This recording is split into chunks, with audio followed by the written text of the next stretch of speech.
a fun time to be a League of Legends fan, isn't it? Like the week leading up to playoffs, or like 2 weeks leading up to it for some regions, just gives you some of the best league because the intensity starts to ramp up a little bit. The seriousness of the series is a little bit more elevated, and the stakes finally come around after a few weeks of it feeling a little bit more lower pressure. So we got more things to talk about around. I was about to say LoL esports. I need to get out of the habit of saying that. The LCK, the LEC, and the LCS from this past weekend. You all said you really like this format, so I'm going to keep it. So here's my 5 takeaways from this past weekend in LoL esports. Do me a favor, if you haven't subscribed to the channel already, be sure to consider doing so. 3 videos a week, every week, starting with this week's point of, yeah, LEC road trips are just OP. They really are. I know there were complaints earlier in the year about how this split was scheduled in terms of the structure, which obviously there's only so much you can do there given the teams that you want at these road trips. I think now that we have gone through both the KC and the MCOY road trip, it is proven why you want certain teams there versus others can just stay at home, to be completely honest.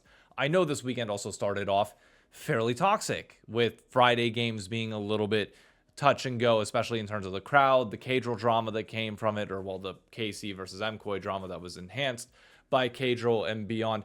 It was vitriolic, but it is the best in what Western League of Legends looks like. Even if that stadium's not at 100% capacity, the way these guys play when in a stadium, the way Kalis stands up and shushes the crowd, Jojo Pune's popping off because you get encouraged to do these things whenever there's more people around you, like the adrenaline starts pumping more. It's just peak. It's amazing, and we need more of this. I hope teams take the lesson from Koi and from KC that you do need to work on regionalizing your fandoms, because it leads to awesome moments like this. Yes, you could ride the coattails of those that are going to be hosting events consistently, because clearly these two organizations want to continue doing so.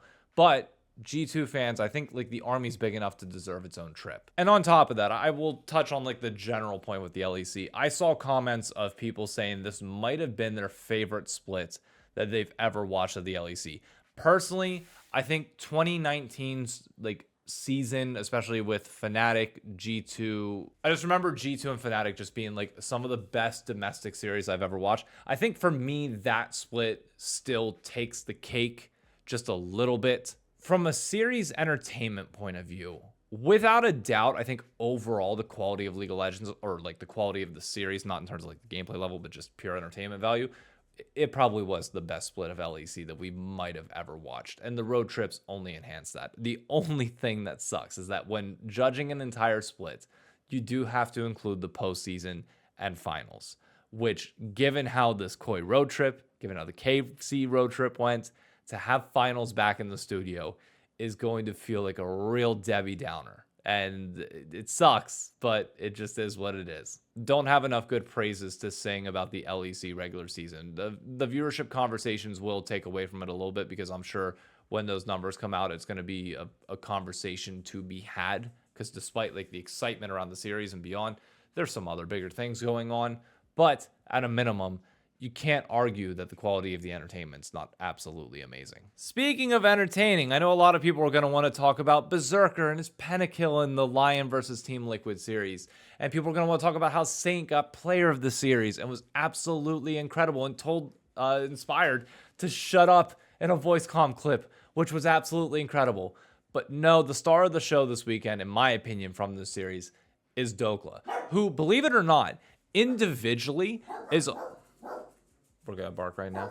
Luna, individually, I believe, is on the longest win streak in the LCS. Why? Because Castle got subbed in game 2, lost, Dhokla comes back in game 3, and then wins. So I have to eat my words, because I said on Twitter, and I truly didn't believe that Lion was actually still going to use. To me, it was, hey, Castle comes in and plays the rest of the regular season to get a warm-up going into playoffs. And that just makes sense. Otherwise, like, why are you paying Castle unless you're really trying to bring out Bright Lights Merchant Dhokla, which apparently worked. Because, oh my god, the dude got ganked quite a few times in lane, went down, but every time it came to these mid to late game team fights, he was just on point. Now, granted, in game 1, it didn't necessarily matter because the bot lane lead that happened there was pretty substantial and it just kind of carried over. But game 3, his Anivia was absolutely incredible. And I hate to say this, but I don't want to see Castle play for the rest of the split. I really don't. Like, maybe it just motivates Dhokla. I'm not sure, but like, it is clear that when Lion has him in there, he just knows how to play to allow Saint and Berserker to absolutely carry team fights and just pop off in the right moments. I'm so happy that this weekend specifically happened for Dhokla, because I think it's just going to be a very redeeming one. That whether it secures his spot in Lion or no matter what happens after this, I think he has just proven the point that he can play for a top team if the system's right. You can't expect him to be the carry player, in my opinion. I just think he is very good at team fighting and absorbing pressure and like playing in a system kind of like Lion has, which is crazy that, again, you pick up Castle to then come into this. But dude, I hats off for Dhokla. I'm so happy for him. I mean, it's not going to quiet any of his doubters. They are still loud. They are still very much proud. But what a weekend for him. You want to know who it wasn't a weekend for, though? Cvmax. And I know other people have touched on this, and I'm just going to say this from the position of being somebody that coaches others when it comes to youth golf. And just, I know it's not the highest level of professional play, but obviously have some competitive experience, not in League of Legends, but in sports. What Cvmax is doing over at D plus Kia, DK, it's going to ruin the careers of many players. I know that's a sentiment that Cadrill's already echoed, so obviously, it's out there. But he's creating a locker room problem, and it's just going to prevent these guys from ever hitting their ceiling. And I know there are going to be people that say, oh, but Korean culture is different. You can kind of get away with this a little bit more. You can be a little bit more strict. Some people are going to say, oh, this needs to be said and the players need to be here. There's a way to deliver this message, and that ain't it. It's simply not. In my opinion, yes, even if the players are individually slumping, I think Cvmax does bear the weight of responsibility when it comes to these loss streaks and being able to snap out of them. Granted, DK's playing the likes of T1 and other top teams, which the standings right now, it's very much close at the top. And DK's kind of slumped back right to where they kind of always have been in the middle of the pack. And I just think that's because of him. I don't like watching the clips that come out of everything with DK right now. It's not fun to see players just get lambasted like that. I don't think it's going to lead to their improvement. It's a worse version of what Inspired does at points over in Lion, but Inspired at least, like, it seems like brings it around a little bit more, because also he's a player and he can make mistakes, so there's things that can happen there. But like when you're a coach, you're kind of like sitting from this almighty God point of view up and above, that I really don't like it. If you're DK, I think you need to look at possibly changing him out sometime soon. Like, even if it's at the end of this year.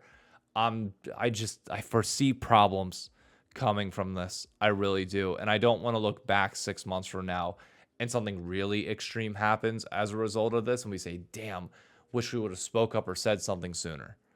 I don't like it, plain and simple. If others do, that's on them. But me personally, if I was within an org and I saw these types of things happening, I'd be looking at a new coach. Speaking of looking for new things, by the time this video comes out, it'll be Monday at 10 a.m. You could be watching this at any point, and Dignitas could have already addressed some of the things that are going on in the headlines right now.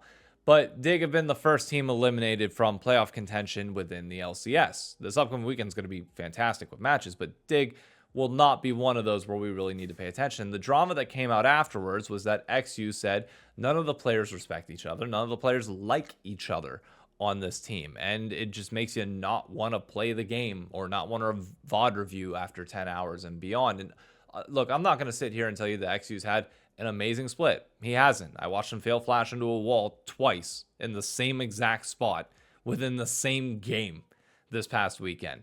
He's not blameless in terms of the flaws here, but if we're talking locker room culture, I want to take a step back and look at Dig, because I genuinely have some problems with this. I know people on Twitter came out and said, well, the problems that are existing right now for Dignitas and why their organization is struggling are completely different than the reasons why they were struggling 6 months ago.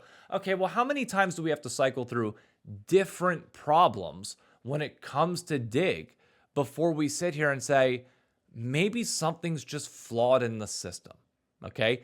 Maybe there's a problem that just can't be solved. And at this point, it's worth not even cleaning house for Dig, but just clearing the brand. Maybe a new brand name, new ownership beyond. Like, I don't understand if you are like the owner of Dignitas, how you're looking at this, assuming that you care first and foremost, because that's something that has to be said. There's a chance that this is like a New York Jets or Cleveland Browns situation where ownership can say that they care, but then your actions consistently prove otherwise. In this case, under the assumption that you care, you have missed playoffs all but like one or two splits to my recollection, like 2023 or 2024, when 100 Thieves would go on to beat them in the Game 5 when they had the Sven roster, was the closest they've been to making any sort of international tournament since they've rejoined the LCS. On top of that, the reputation of the brand is so damaged that players don't want to play there, including rookies who think that they're going to go there and ruin their careers. So any problems that you have with rosters is like, okay, well, what solutions can we get? Well, nobody wants to play for you. Okay, so how do you solve that? Well, it takes money, obviously, to be able to invest in content creation, because you need to put out a shit ton of content to be very transparent with your brand and show people publicly, both fans and potential players, that things are different, because nobody has a reason to trust your word. Even though, like, Jonathan, who's the GM there, I do like Jonathan. Obviously, within a year, there's only so much that you can judge him on. He's kind of given the grace of 2 years within the position to be able to really flush everything out. But I think it's going to cost twice as much as it would a new team coming in and investing into marketing and new players and beyond to clear your name. Like, you don't just get to wipe out the history of this organization just because, we like changed the players and changed the GM and changed everything else. Our perspective from the outside in doesn't change. And I know Dig's going to be having like a Q&A with Jonathan today that you can tune into and ask questions, and XU and Raz will be there so you can go in and get all the answers that you want on this type of stuff. My perspective will always come from the ownership broader level. And when I see 6 straight years of one problem or another ultimately just leading to the same result, that to me screams that somebody in a high level position truly does not understand what they're doing in the space. And whether you lack the resources to change it or the, the mental capacity, the mental intelligence to be able to fix this problem, I don't know. It's not my problem to solve. But all I can do from the outside in is look at this Dignitas situation and say, I would rather have a new brand that is smaller and less relevant in the league that could potentially work to something than watch Dig try to rehash their image after 2 more straight splits of sucking and missing playoffs and be told that things are going to be different next time, whenever I don't know if they have the content team, money, or beyond to actually do that. I just don't. I'd rather see a clean slate.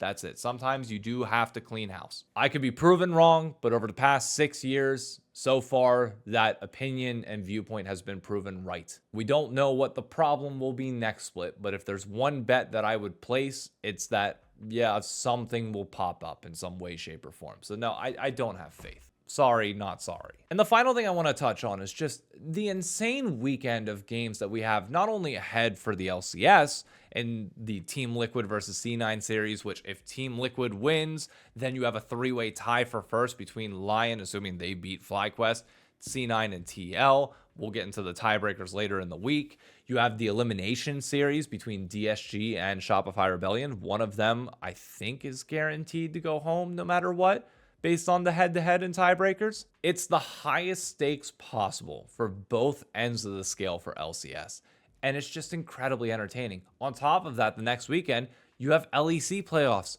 which kick off, and you go immediately into just 2 incredible series in G2 versus KC and Koi versus Vitality.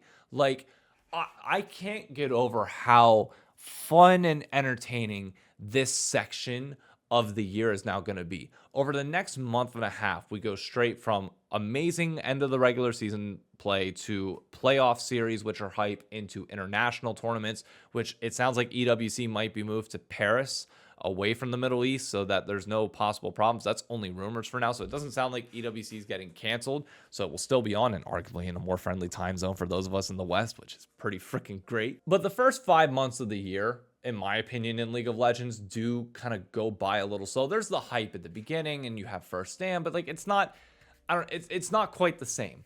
Now's when the intensity of the year really begins. From May through October, it's just a sprint. It goes by so fast. And the teams are set in stone. You're seeing who's breaking down the finish line, who's leveling up a little bit, who's going to make a last minute change to try and make a push.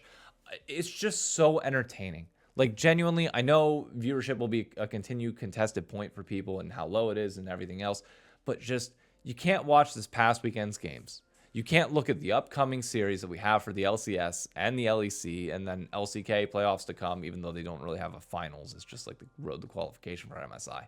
And not say that it's not a great time to be a fan of LoL esports. That's just where I land on things. Oh, it's fun. Even in a loss today, I'm still sitting here telling you that.